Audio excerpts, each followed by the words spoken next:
اعوذ باللہ من الشیطان الرجیم بسم اللہ الرحمن الرحیم۔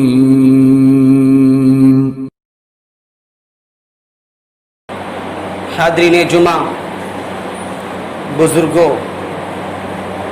اور عزیز بچوں،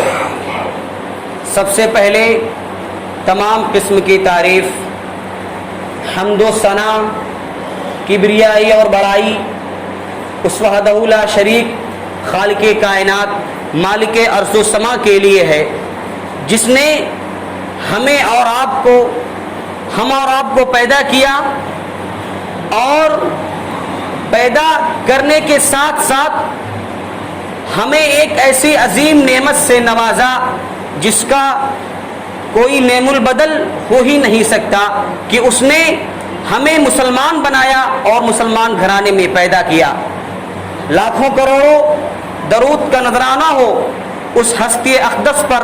جن کا نام نامی اسم گرامی جناب محمد عربی صلی اللہ علیہ وسلم ہے، جنہوں نے ہمیں ضلالت و گمراہی کے عمیق گڑھے سے نکال کر صراط مستقیم پر لا کر گامزن کیا۔ محترم سامعین، اللہ رب العالمین نے ہمیں تمام نعمتوں سے نوازا ہے، اگرچہ ہم اس کی نعمتوں کو گننا چاہیں، شمار کرنا چاہیں تو گن نہیں سکتے۔ اللہ رب العالمین کا ارشاد ہے وَإِن تَعُدُّوا نِعْمَةَ اللَّهِ لَا تُحْصُوهَا، اگر تم اللہ رب العالمین کی نعمتوں کو گننا چاہو، اسے شمار کرنا چاہو تو اسے تم شمار نہیں کر سکتے، گن نہیں سکتے۔ محترم سامعین، اللہ رب العالمین ہی کی وہ ذات ہے جو اپنے بندوں کو مال عطا کرتا ہے اور پھر انہیں خرچ کرنے کا حکم دیتا ہے، انفاق فی سبیل اللہ کی ترغیب دلاتا ہے اور بخل اور کنجوسی سے منع فرماتا ہے۔ ارشاد باری تعالی ہے مثل الذین ينفقون اموالهم فی سبیل اللہ كمثل حبة أنبتت 7 سنابل في كل سنبلة 100 حبة والله يضاعف لمن يشاء والله واسع عليم۔ جو لوگ اپنے مالوں کو اللہ رب العالمین کے راہ میں خرچ کرتے ہیں، ان کے مال کی مثال اس دانے کی مانند ہے جس میں 100 بالیاں ہوں اور ہر ایک بالی میں 100 دانے ہوں۔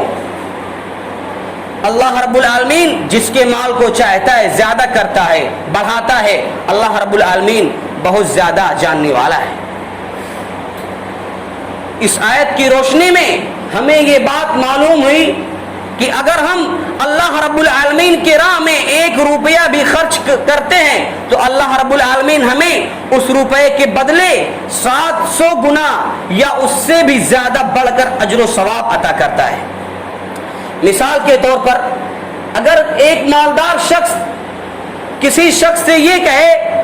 کہ تم فلاں شخص کو 100 روپے دے دو، میں کل تمہیں اس 100 روپے کے بدلے میں 700 روپے دوں گا، تو آپ بتائیں کیا وہ شخص اس شخص کو 100 روپے دینے سے ہچکچائے گا یا اس کے سامنے حیل و حجت پیش کرے گا؟ نہیں، ہرگز نہیں، کیونکہ وہ جانتا ہے، اسے معلوم ہے کہ کل مجھے اس 100 روپے کے بدلے میں 100 نہیں بلکہ 700 روپے ملنے والے ہیں۔ تو قربان جائیے اس ذات پر جو ارحم الراحمین ہے، جو پوری کائنات کو روزی دینے والا ہے، جو رزاق ہے، جو قہار ہے، جس نے فرعون کو بھی روزی دی، حامان کو بھی روزی دی، نمرود کو بھی رزق سے محروم نہیں کیا، اور وہ اپنے ہر وعدے میں سچا ہے۔ تو جب وہ اپنے بندوں سے یہ وعدہ کر رہا ہے کہ تم میری راہ میں 1 روپیہ بھی خرچ کرو گے، کچھ بھی خرچ کرو گے تو میں اس کے بدلے تمہیں 700 گنا یا اس سے بھی بڑھ کر اجر و ثواب دوں گا۔ تو بھلا بتائیے کیا ہمیں اس ذات پر یقین نہیں کرنا چاہیے؟ کیا ہمیں اس ذات کے بتائے ہوئے طریقے پر عمل نہیں کرنا چاہیے؟ محترم حضرات، اللہ رب العالمین نے قرآن مجید میں ایک جگہ پر ارشاد فرمایا وَمَا تُقَدِّمُوا لِأَنفُسِكُم مِّن خَيْرٍ تَجِدُوهُ عِندَ اللَّهِ هُوَ خَيْرٌ وَأَعْظَمُ أَجْرًا۔ جو کار خیر بھی آپ اپنے لیے آگے بھیجیں گے، آپ اللہ رب العالمین کے یہاں اس کار خیر کو اس حال میں پائیں گے کہ وہ اصل عمل سے بہتر اور اجر کے لحاظ سے بہت بڑا ہوگا۔ اور اللہ رب العالمین نے قرآن مجید میں ایک اور جگہ دن رات صدقہ و خیرات کرنے والوں کو یوں بشارت دی ہے، الذين ينفقون اموالهم بالليل والنهار سرا وعلانية فلهم اجرهم عند ربهم ولا خوف عليهم ولا هم يحزنون۔ وہ لوگ جو اپنے مالوں کو اللہ رب العالمین کے راستے میں خرچ کرتے ہیں خفیہ طور پر، ظاہری طور پر، ان کا اجر اللہ رب العالمین کے پاس ہے، اور قیامت کے دن ان پر کسی طرح کا نہ غم ہوگا اور نہ کسی طرح کا خوف۔ بلکہ اللہ رب العالمین نے قرآن مجید میں ایک مقام پر واضح طور پر یہ فرما دیا ہے کہ کوئی شخص اس وقت تک نیکی کو پا ہی نہیں سکتا جب تک کہ وہ اپنا محبوب مال خرچ نہ کرے۔ ارشاد باری تعالیٰ ہے، لن تنالوا البر حتى تنفقوا مما تحبون وما تنفقوا من شيء والله به عليم۔ تم میں سے کوئی شخص نیکی کو پا ہی نہیں سکتا جب تک کہ وہ اپنا محبوب مال خرچ نہ کرے، اور تم جو کچھ بھی خرچ کرتے ہو اللہ رب العالمین اسے بخوبی جاننے والا ہے۔ محترم حضرات، اس آیت کے نازل ہونے کے بعد صحابہ کرام نے انفاق فی سبیل اللہ کی جو عمدہ مثالیں قائم کی، اس کا اندازہ آپ حضرت ابو طلحہ رضی اللہ عنہ کے اس واقعے سے لگا سکتے ہیں۔ چنانچہ حضرت انس رضی اللہ عنہ بیان کرتے ہیں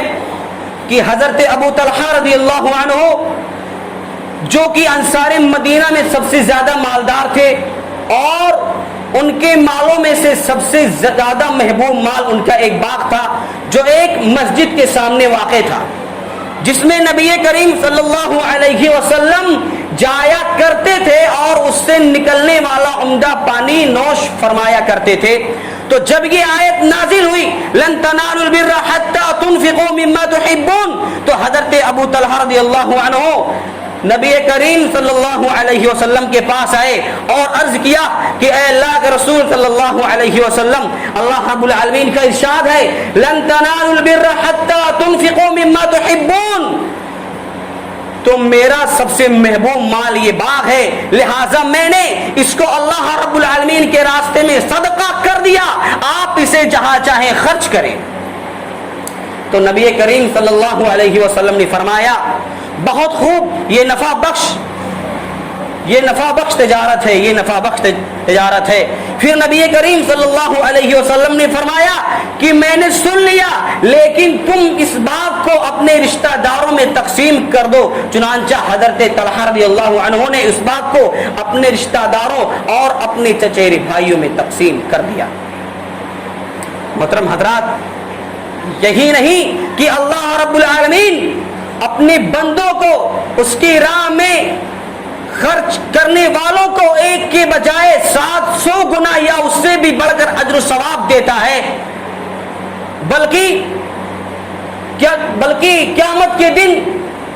جب اللہ رب العالمین بنو آدم کو اکٹھا کرے گا